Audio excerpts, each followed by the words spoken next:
Hello बच्चों। तो आज हम बात करने वाले हैं चैप्टर नंबर 2 बहुपद।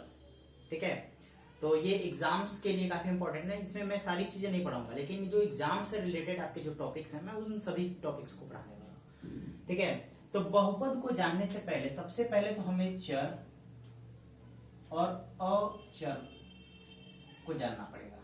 ठीक है, चर यानी कि वेरिएबल्स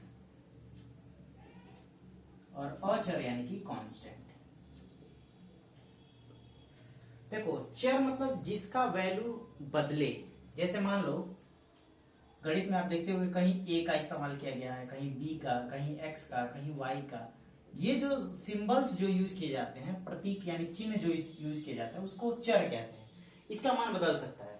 कहीं a का मान 1 हो सकता है, 2 हो सकता है, 10 भी हो सकता है, 100 भी हो सकता है, माइनस में भी हो सकता है, -2, -4। ऐसे ही b का मान हो सकता है, ऐसे ही x का मान हो सकता है, ऐसे ही y का मान हो सकता है। तो इन सभी चिन्हों को हम चर यानी कि वेरिएबल्स कहते हैं। ठीक है, और अचर, अचर का मतलब होता है जिसका मान कभी ना बदले। जिसका मान कभी ना बदले वो क्या है? अचर है। अब जैसे 2 का मान, क्या 2 का मान कभी बदल सकता है? नहीं बदल सकता। 2 का मान हमेशा और हमेशा 2 ही रहेगा, चाहे दुनिया इधर की उधर क्यों ना हो जाए। ठीक है, ऐसे ही 10 का मान कभी नहीं बदल सकता। यानी कि जो संख्याएं हैं, ठीक है, जो संख्याएं हैं उन्हीं को हम क्या कहते हैं? अचर कहते हैं। वो संख्याएं धनात्मक भी हो सकती है, ऋणात्मक भी हो सकती है, भिन्न भी हो सकती है। ठीक है, तो उन सभी संख्याओं को क्या कहेंगे? अचर कहेंगे। अब जब चर और अचर को जब एक साथ लिखते हैं तो उसे ही क्या कहते हैं? हम बहुपद कहते हैं।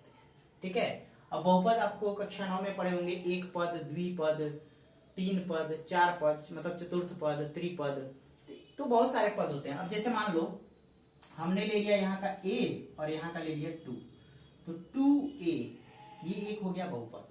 ठीक है, और चूंकि देखो इसके आगे ना धन है ना ऋण है, मतलब कोई अदर संख्या नहीं है, इसलिए ये एक पद वाला है। अगर ऐसे ही 2a प्लस b का हम इस्तेमाल करते हैं तो ये द्विपद हो जाता है। इसमें 2 पद है ना, देखो एक ये पूरा, एक ये पूरा, तो द्विपद।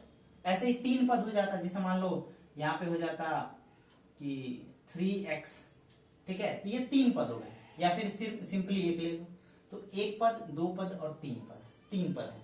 और पदों को आपस में धन या ऋण चिन्ह, यहाँ ऋण भी हो सकता है, ऋण चिन्ह के द्वारा एक दूसरे से जोड़ कर रखते हैं। ठीक है, तो ये होते हैं जनरली बहुपद। ठीक है, अब जब आपको 10 में जो पढ़ना है वो 3 तरह के बहुपद पढ़ने हैं। पहला बहुपद जो है वो रेखीय बहुपद। ठीक है, रेखीय बहुपद। दूसरा जो पढ़ना है उसको कहते हैं द्विघात बहुपद। और एक आपको पढ़ना है त्रिघात बहुपद। त्रिघात बहुपद। ठीक है, देखो बहुपद हमने बताया एक पद वाला, जिसमें जैसे एक हो, जैसे 2a हो गया, एक पद वाला है। ऐसे ही द्विपद वाला बहुपद भी बताया, जैसे 2a प्लस b हो गया। ऐसे ही त्रिपद वाला भी बहुपद बताया, जैसे कि 2a प्लस b प्लस 4 ले लो। ठीक है, तो इसमें 3 पद है, इसलिए त्रिपद, 2 पद है द्विपद, एक पद है तो एक पद। ठीक है, अब इन्हीं सबसे ये सारी चीजें बनती हैं, लेकिन उससे पहले याद रखिएगा यहां पर ये 2 क्या है? अचर है। ये क्या है? चर है। जब भी चर राशि की कोई भी मान यहां हो, इसको हम क्या कहते हैं? घात कहते हैं। ठीक है, इसको क्या कहते हैं? घात कहते हैं। अगर घात 1 है तो वो हो जाएगा रेखीय बहुपद। ठीक है, अगर कोई भी बहुपद ले लो, चाहे एक पद वाला ले लो, चाहे 2 पद वाला ले लो, चाहे 3 पद वाला ले लो, अगर चर राशि की घात 1 हो जाए तो उस बहुपद को हम रेखीय बहुपद कहेंगे। जैसे मान लो हमने ले लिया 2a। ठीक है, एक और उदाहरण ले लो, जैसे ले लिया 3x प्लस 3। ठीक है, एक और मन करे तो ले लो 3x प्लस 4/2 -1 ले लो। ठीक है, या फिर अगर इसमें भी x लेना चाहते हो तो x ले लो। अभी देखो, अभी हमको एक चर या द्विचर के बारे में नहीं पढ़ना है। देखो यहाँ एक ही चर राशि है ना, इस पूरे के पूरे मान में एक ही चर है। अगर हम यहाँ बात करें तो यहाँ दो चर राशियां हैं, ठीक है। तो अभी हम एक चर या दो चर के बारे में बात नहीं कर रहे हैं, अभी सिर्फ और सिर्फ हम रेखीय बहुपद की बात कर रहे हैं। तो जहां चर की घात एक हो, चर की घात एक हो, उसे क्या कहेंगे? रेखीय बहुपद कहेंगे, ठीक है। और चर की घात कहलाती क्या है? बहुपद की घात क्या होती है? देखो, ये चर की घात ही पूरे बहुपद की घात होती है, ठीक है। जब जिस चर की घात एक हो वो पूरे बहुपद की घात क्या हो जाएगी? एक हो जाएगी। और उस बहुपद का अलग नाम देंगे, क्या नाम देंगे? रेखीय बहुपद, ठीक है। ऐसे ही द्विघात बहुपद क्या होगा? तो इसमें चर की घात इसमें 2 होती है, ठीक है। जितने भी चर राशि लेंगे उसकी घात कितनी होगी? 2 होगी। जैसे हमने 3x ले लिया, इसका घात 2 कर दो। एक ये उदाहरण हो गया। एक मान लो आपने ले लिया 4/3 x पे पावर 2। अब मन करे तो ये x की जगह y भी ले सकते हो, क्योंकि y भी क्या है? एक अलग चर राशि है, ठीक है। ऐसे ही 5 बटा या -5 ले लो, -5/b का घात 2, ठीक है। ऋण 5 b का घात 2। तो ये हर जगह चर की घात क्या है? 2 है। यहाँ भी चर की घात 2 है, यहाँ भी चर की घात 2 है। इसलिए ये कौन सा बहुपद है? द्विघात बहुपद। अब कोई जरूरी नहीं है ये एक ही पद वाला हो, इसको ऐसे भी ले सकते हो। जैसे मान लो 3x² -3 हो, ये एक अलग बहुपद हो गया। हमें सिर्फ क्या देखना है? हमें सिर्फ घात से मतलब है, ठीक है। अगर घात 2 है तो द्विघात बहुपद, चाहे वो कितने भी पदों वाला हो, चाहे 1 पद वाला हो, चाहे 2 पद वाला हो, चाहे 3 पद वाला हो, चाहे 4 पद वाला हो, उससे हमको कुछ लेना देना नहीं।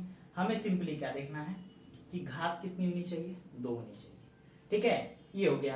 अब देखो, अब रेखीय जो बहुपद है इसका व्यापक रूप भी होता है। व्यापक रूप कहने का मतलब है जो हमेशा आप इस्तेमाल करते हो। तो सिंपली आप क्या लिखोगे? 2a + b, या फिर ax + b ले लो, ax + b। अब ध्यान देना, यहां दिखाना पड़ेगा, जहां a व b क्या है? अचर पद हैं। अचर पद यानी कि इनका कुछ ना कुछ मान होगा, ठीक है। अचर पद हैं और x क्या है? चर है। लेकिन एक चीज और ध्यान दीजिएगा, यहाँ a जो है ना, a का मान कभी 0 नहीं होना चाहिए, तब ये इसका व्यापक रूप हो गया, ठीक है। ऐसे ही द्विघात बहुपद में, द्विघात बहुपद का भी व्यापक रूप लिखना हो तो आप कैसे लिखोगे? तो वो आप करोगे ax² + bx + c। देखो, घात कितना है? 2। अब इसको घात के घटते क्रम में लिख सकते हो, ठीक है। ax² + bx + c। यहां दिखाओगे a का मान कभी 0 नहीं होना चाहिए, और a, b और जो c लिए हो वो क्या होना चाहिए? अचर होना चाहिए, ठीक है। और यहाँ x क्या है? x जो है वो चर राशि है, ठीक है। सॉरी, ये मैंने उल्टा लिख दिया। ये होगा अचर और ये होगा चर। चर यानी कि जिसका मान बदले, अचर मतलब जिसका मान न बदले, ठीक है। और त्रिघात बहुपद में जो चर की घात होगी वो कितनी होगी? चर की घात 3 होगी। त्रिघात बहुपद में चर की घात 3 होगी। जैसे मान लो आपने ले लिया 4x पे घात 3, या फिर आपने ले लिया 3a पे घात 3 + 4।